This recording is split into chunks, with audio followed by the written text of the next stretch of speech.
hello साथीहरु ल आज चाहिँ है म घरमै र गाडीको एक दुईवटा काम गर्दैछु र आजको एउटा यो अति नै राम्रो इन्फर्मेटिभ भिडियो लिएर आउँदैछु है जसमा आजको भिडियोको तपाईको टिप्पणी या त्यसको उद्देश्य चाहिँ के छ भन्दाखेरि चाहिँ ब्रेक ब्लिडिङ कसरी गर्ने भन्ने ब्रेक ब्लिडिङ धेरै जनालाई मान्छेलाई थाहा छ धेरैलाई थाहा छैन र किन गर्ने त्यो पनि म एउटा बताइदिन्छु ब्रेक ब्लिडिङ चाहिँ किन गर्छ भने जब पनि तपाईको ब्रेक लाइनमा हावा पस्छ पानी पस्छ है त्यसले गर्दाखेरि ब्रेक कडा हुन्छ सही भनेको अनुसार ब्रेक लाग्दैन सो त्यो पोजिसनमा चाहिँ तपाईको ब्रेक ब्लिडिङ गर्छ या तपाईले ब्रेक फाल्नु छ ब्रेक ओइल फाल्नु छ भने या कचरा भएको ब्रेक ओइललाई फ्याक्नु छ भने त्यसमा पनि ब्रेक ब्लिडिङ गर्छ र ब्रेक ब्लिडिङ चाहिँ कसरी गर्नुपर्छ म तपाईलाई देखाउँदैछु यहाँ हेर्नु सक्नुहुन्छ है यहाँनिर चाहिँ तपाईको निप्पल हुन्छ यो टक्कै क्यालिपरकै माथिपट्टि गाडी होस् बाइक होस् जसको पनि हुन्छ यो निकाल्नु पर्छ यो निकालेपछि तपाईको 8 नम्बरको यो रेन्च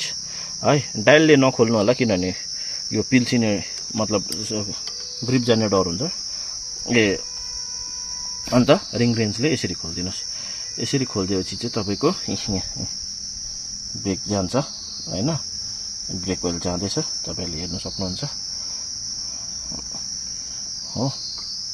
यो ब्रेक ओइल जाँदैछ र एकपल्ट पम्प गर्नुपर्छ अलिकति ओइल चाहिँ उछिटिन्छ हो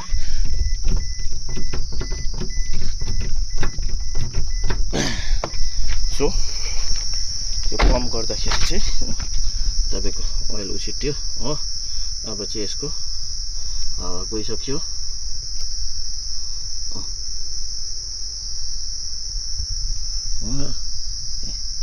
यहाँ देख्न सक्नुहुन्छ अब चाहिँ तपाईहरुले यसलाई बन्द गर्न सक्नुहुन्छ